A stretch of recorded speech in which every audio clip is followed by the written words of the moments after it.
I'm Algebra Annie, and I am here to help you be successful in your algebra class. A person who never made a mistake never tried anything new. Albert Einstein. Our learning targets are: I can simplify expressions containing roots. I can classify numbers within the real number system. In our last video, we learned how to find out what 4 to the second power was. As a quick review, 4 to the second power meant that 4 was going to be multiplied twice. So 4 was 1, 2. 4 is twice. 4 times 4 is 16. In our last lesson, we learned to work this way. Today, I'm going to give you 16, and I'm going to ask you to give me the answer down here of 4. So the directions today said find each root. And the problem we're going to do is the square root of 49. Mathematicians are kind of lazy. There is a 2 out here to say the square root of 49. Just when it's a 2, we're kind of lazy and we choose not to write it. So to be able to find the root, you need to find the prime factorization of the number inside. So this was the square root of 49. Well, what's the prime factorization of 49? That is 7 times 7. Now this 2 out here is very important. That's telling us how many groups of. So I need groups of 2. Well, here's a group of 2. Are there any other groups in there? There aren't. You found a group of 7. There was no other number, so your answer is just 7. So you know that the square root of 49 is 7. Well, now we have the fourth root of 81. Well, now we have the fourth root of 81. So our first job is to find the prime factorization, of 81. What is the prime factorization of 81? It is 3 times 3 times 3 times 3. The root tells us how many are in the group. So how many groups of? I need groups of 4. Well, here's a group of 4. There are no other groups. And what did you find a group of 4 of? I found a group of 3. So you know the fourth root of 81 is 3. So now we're asked to find the cube root of 1,000. I know that I need to first prime factorize the insides. I don't know the prime factorization of 1,000. So over here in my little thought bubble, I'm going to do the factor tree for 1,000 so I can figure out the cube root. I need two numbers that multiply to give me 1,000. Well, I know 100 times 10 gives me 1,000. 100's not prime, so that's broken up into 10 and 10. 10's not prime, that's broken up into 2 and 5. Those are prime. 10's broken up into 2 and 5. Those are prime. 10's broken up into 2 and 5. Those are prime. So this is the little thought bubble I'm doing on the side of my work in my head so I can find out the prime factorization. So I had 1, 2, 3 2's, 1, 2, 3 2's. I had 1, 2, 3 5's, 1, 2, 3 5's. So my job is to find groups of 3. Well, here's a group of 3, and here's a group of 3. This group of 3 was 2's. This group of 3 was 5's. What's 2 times 5? 2 times 5 is 10. So I know that the cube root of 1,000 is 10. So now we're going to do the negative square root of 36. Remembering, mathematicians are lazy.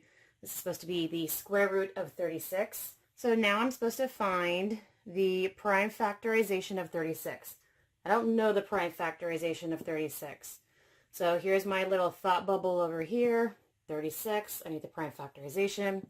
So I just need two numbers that multiply together to give me 36. I know that 6 times 6 gives me 36. 6 can be broken up into 2 and 3. 2 is prime, 3 is prime. 6 can be broken up into 2 and 3. 2 is prime, 3 is prime.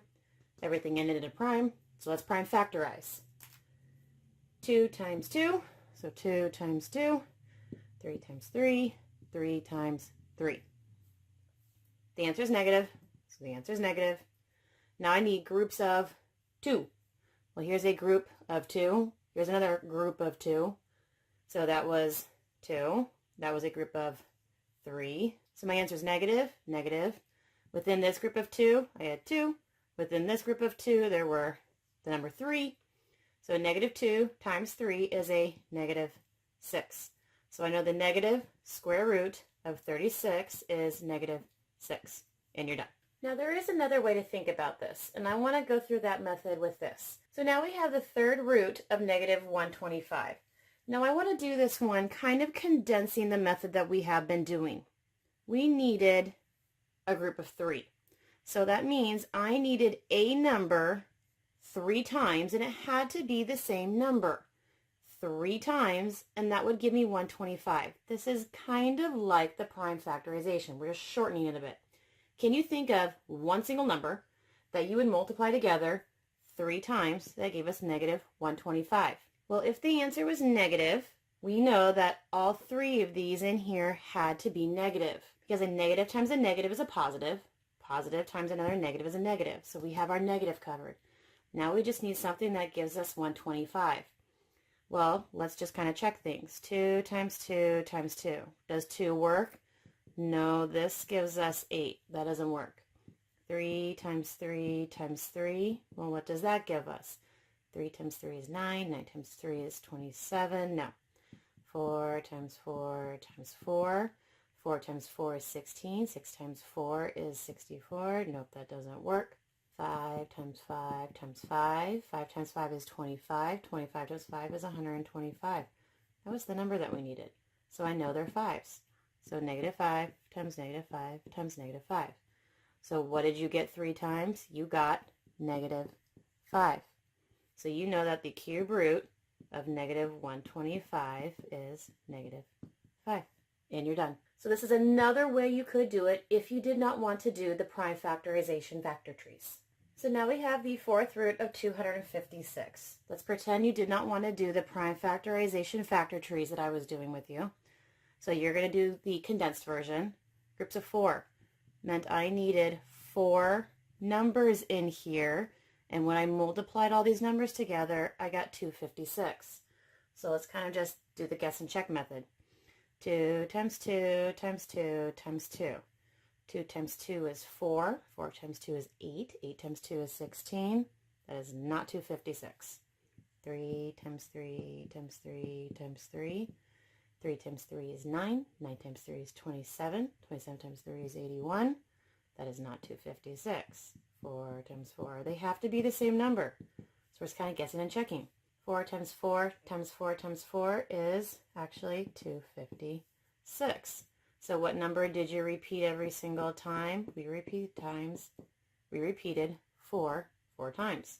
So the 4th root of 256 is a positive 4 because you repeated it 4 times. So now we're going to find the square root. Because it is a square, it's a little secret hidden too, because mathematicians are lazy. The square root of a fraction, 1/4. We actually don't take the square root of fractions. You are going to go ahead and take the square root of each part of the fraction. So what is the square root of 1? We know that to be 1. What is the square root of 4? We know that to be 2. So you know that the square root of 1/4 is actually 1/2. And you're done. So now let's take the square root of 49. It is a square root because there is a little secret hidden 2 in there. Mathematicians are just lazy. We don't take the square root of an entire fraction. We make it a little easier, and we just take the square root of each part. So what is the square root of 4? That is 2. What is the square root of 9? That is 3. So you know that the square root of 49 is 2/3. And you're done. So now we need to find the cube root of 1/8. We don't take the cube root of the entire fraction. We take the cube root of each part of the fraction. Now the cube root of 1 meant that I needed a number 3 times, and that number had to give me 1. Well, what number do you multiply together 3 times and give you 1? Ones. 1 times 1 times 1. I need the cube root of 8. That meant I needed a number 3 times that gave me 8. 2 times 2 times 2 gives me 8. So what number was in each of those? 1. What number was in each of those? 2. So you know the cube root of 1/8 is actually 1/2. And you're done. So now we're going to find the negative square root, because there is a little secret 2 in there. Mathematicians are just lazy. We want the negative, so we want the negative of whatever this is. So we're going to take the square root of the top, the numerator, and the square root of the bottom, the denominator. So the answer is negative. What is the square root of 4? That is 2. What is the square root of 49? That is 7. So your answer is negative 2/7. Now Colin Dodds is going to help us classify numbers in the real number system.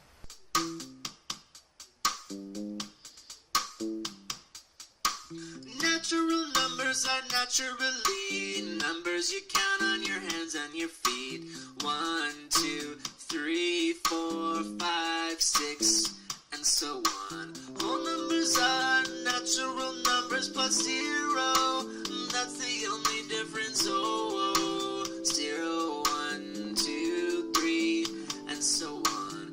Integers are whole numbers plus negatives. They look a little bit like this. -2, -1, 0, 1, and so on. Last but not least, not to be outdone, rational numbers are integers and fractions like -3, 1 over 2, 5 over 8, and 14.2. All natural numbers are whole numbers. All whole numbers are integers. All integers are rational numbers.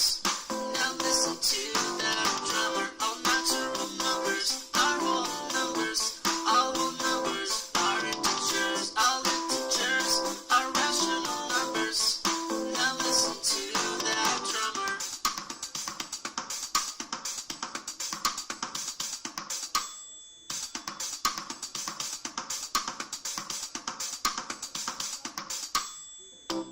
What about 4? It's a natural number, so it's also whole, integer, and rational. What about -2? Integer and rational. What about 1.5? It's just rational. What about 0? It's whole, integer, and rational. All natural numbers are whole numbers. All whole numbers are integers. All integers are rational numbers. Now listen to that drummer. All natural numbers are whole numbers. All whole numbers are integers. All integers are rational numbers. Now listen to that drummer.